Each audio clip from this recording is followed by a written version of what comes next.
अस्सलाम वालेकुम, मेरा नाम मोहम्मद वकार अतीक है और मेरा ताल्लुक़ कनेक्ट रियल एस्टेट से है। एयरवे लगूना के बारे में अपडेट करूंगा। लोगों के बहुत से सवालात थे, उनको एक एक करके मैं उसका जवाब देता हूं। सबसे पहला सवाल एयरवे लगूना से रिलेटेड लोगों का है कि क्या ये प्रोजेक्ट रिलायबल है या नहीं, क्या यहाँ पर इन्वेस्टमेंट करनी चाहिए। और उस सूरत में जब इन्होंने बहरिया टाउन कराची में प्रोजेक्ट लॉन्च किया एयरवे विलास के नाम से, तो जब वो उन्होंने प्रोजेक्ट जो है वो अभी तक डिलीवर नहीं किया, तो क्या ये DHCD में डिलीवर करेंगे या नहीं करेंगे।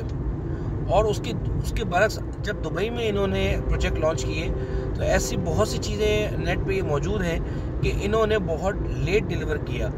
और कई जगहों पे तो स्पेकुलेशन ये भी है कि कई जगहों पे इन्होंने डिलीवर करने में ये फेल रहे। बहरहाल जो फेल वाली बात है वो तो मेरी नज़रों से नहीं गुजरी, लेकिन ये बात ज़रूर है कि उन्होंने लेट डिलीवर किया।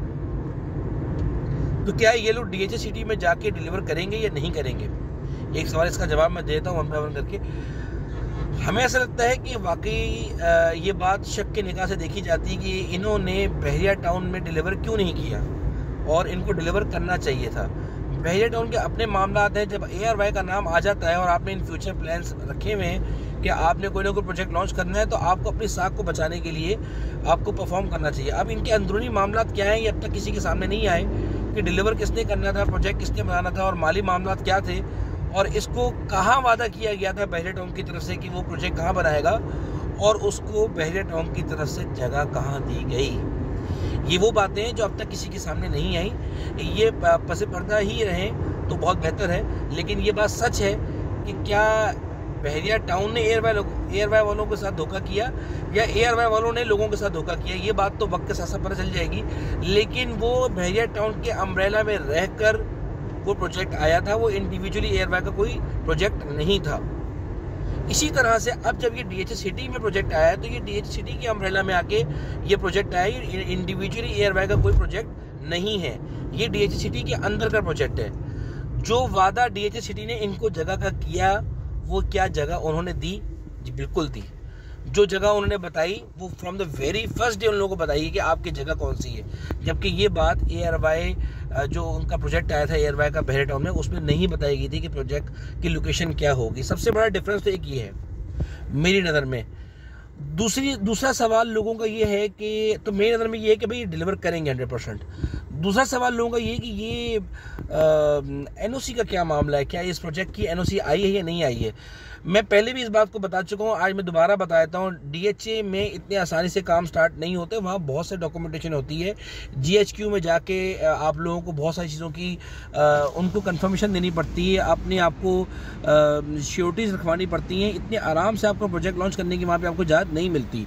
तो कहने का मकसद ये है कि वहाँ पे उनसे उनको NOC मिली है, और ये मुझे कंफर्मेशन है इस बात की कि DHA वालों ने उनको श्योरिटी भी ली है उनसे, और उनको बाद में जाके 3 महीने लेट इनको NOC दी है कि ये अपने मामला को पूरा करें, श्योरिटीज़ को पूरा करें, फिर जाके उनको NOC मिलेगी। तो NOC इस प्रोजेक्ट की आ चुकी है। हाँ, जहाँ तक ये सवाल है लोगों का कि NOC अगर आ चुकी है तो वो नेट पे अवेलेबल होनी चाहिए, तो इस बात के साथ मैं भी बात मिलाऊंगा कि भाई वाकई अगर NOC है तो वो वेबसाइट पे गिवन होनी चाहिए और सब लोगों को एक्सेस होना चाहिए कि उस NOC को देख सकें।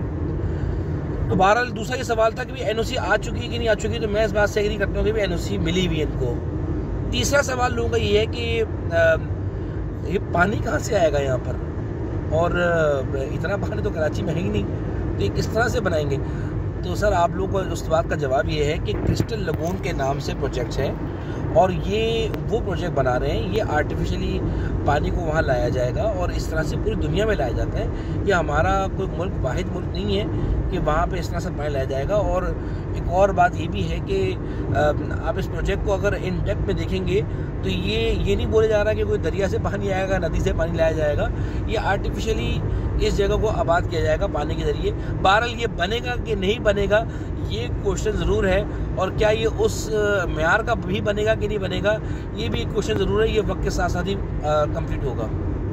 सबसे मेन और इम्पोर्टेंट क्वेश्चन लोगों का ये है, क्या एयरवे वाले भी बहरिया टाउन की तरह उसी फॉर्मूले में काम करने जा रहे हैं जिस तरह से एयरवे बहरिया टाउन ने किया, और वो ये कि बहुत ज़्यादा एक्सेस फॉर्म सेल किए, और एक्सेस फॉर्म सेल करने के बाद हर बंदे को अवेलेबिलिटी दी और जो वादा किया वो पूरा नहीं किया वक्त पर, और इन द एंड फॉर्म ज़्यादा होने की सूरत में उन लोगों को इन लोगों ने रिटर्न नहीं दिया, उनको जो है वो जो पैसे थे वो नहीं दिए। जबकि बहरिया टाउन ने भी यही काम किया और सबको बुकिंग देकर, सबको पैसे देकर फंसाए रखा अपने साथ साथ, और फिर इन द एंड सबको डिलीवरी देने के वादे किए और फिर सबको इन द एंड फंसाया। तो क्या इसी फॉर्मूले में, इसी फ्रॉड के फॉर्मूले में ARI वाले भी जाने वाले हैं या नहीं? तो किसी हद तक मुझे भी शक होता है कि हाँ, मुझे भी ऐसे ही लगता है कि शायद ARI वाले भी इसी फॉर्मूले पे जाएं। जितने भी फॉर्म्स आएंगे सबको बुकिंग मिलेगी, लेकिन सबको डिलीवरी टाइम पे नहीं मिलेगी। फेज़ 1, 2, 3 के लिहाज से ये फॉर्म्स आएंगे, ये प्रोजेक्ट आगे बढ़ेगा जिस तरह से बहरिया टाउन बढ़ा था। इनका भी वही सेम फार्मूला है। हमारे तजुर्बे के मुताबिक ये थिंक टैंक भी वही है जो बहरिया टाउन का थिंक टैंक था, जो अभी ARI के पीछे काम कर रहा है। हमें ऐसा लगता है कि शायद ARI वालों के साथ भी वही, ARI वाले भी वही काम करेंगे जो मलिक रियाज ने बाकी लोगों के साथ किया। तो इसका हल क्या निकालें? तो कई मेरे ऐसे कस्टमर्स हैं जिनसे मेरी बात हुई, तो उन्होंने कहा कि वकार भी अगर आपको इस तरह का कुछ शक है तो आप हमें क्या मशवरा देते हैं? तो मैंने कहा भाई, जब बुकिंग हो जाए, जब लोगों का नाम निकल आए, बेशक थोड़ा ओन दे के चीज़ें ले लेना। अभी फ़िलहाल हाथ डालने की ज़रूरत नहीं है। अगर आपको लगता है कि आप थोड़ा बहुत रिस्क ले सकते हैं तो आप 2, 4, 5, 10 फॉर्म में रिस्क ले लें, लेकिन ज़्यादा रिस्क लेने की ज़रूरत नहीं है कि आप लालच में आ जाएं और यहाँ पे बुकिंग डाल दें। मैं इस चीज़ के हक़ में नहीं हूँ कि लालच की जाए। अपनी जेब के मुताबिक, अपने सकत के मुताबिक जितना आप रिस्क ले सकते हैं वो लेना चाहिए, वो कारोबारी बंदा लेता ही है बहरहाल। लेकिन उस हद तक जाना कि ये पहले मरहले में ही सबको डिलीवर कर देगा, और जितने भी फॉर्म्स आएंगे उन फॉर्म्स में कई लोगों के कुरानदाजी में नाम निकलेंगे, बाकियों के नहीं निकलेंगे। तो मैं ये नहीं समझता कि ऐसा होगा। सभी का नाम निकलेगा, डिलीवर लेट सवेर होगी, लेकिन नाम फॉर्म पे सबका निकलेगा। मुझे ऐसा लगता है कि ये मलिक रियाज के फॉर्मूले पे ही है, और वो चीज़ परचेज करनी चाहिए जो निकल चुकी हो, जो पहली बैलेटिंग में आ चुकी हो, बेशक ऑन दे के दी जाए। इसके बाद आखिरी सवाल जो लोगों का है वो ये कि भी रेट्स के बारे में आपकी क्या राय है? देखिए भी, रेट्स जो हैं वो बहुत ज़्यादा अट्रैक्टिव हैं मेरी नज़र में, और 5 साल का पेमेंट टाइम है, जो कि मुझे लगता है कि शायद 5 साल में ना बने, इसको 1-2 साल और लग जाएंगे।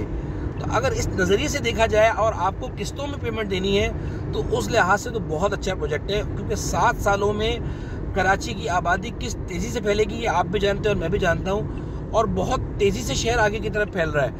आखिरी 2 से 3 सालों में जिस तरह से बहरिया टाउन फैला है, उस नज़रिए से अगर देखा जाए तो आगे के 7 सालों में अगर इस प्रोजेक्ट को बनना है 5 से 7 सालों में, तो मुझे लगता है कि पैसे बहुत ज़्यादा अट्रैक्टिव हैं। इसी के साथ साथ जो लोग बात जोड़ते हैं कि ये जिस प्राइस में आपको DHS सिटी में आपको फ्लैट्स मिल रहे हैं, आप उसी प्राइस में बहरिया टाउन में प्राइवेट बिल्डर्स के पास जमा करवा दें, आपका जो बुकिंग करवा दें, क्या वो ज़्यादा अट्रैक्टिव नहीं है? तो इंशाअल्लाह इसके बारे में नेक्स्ट वीडियो में बात करूँगा।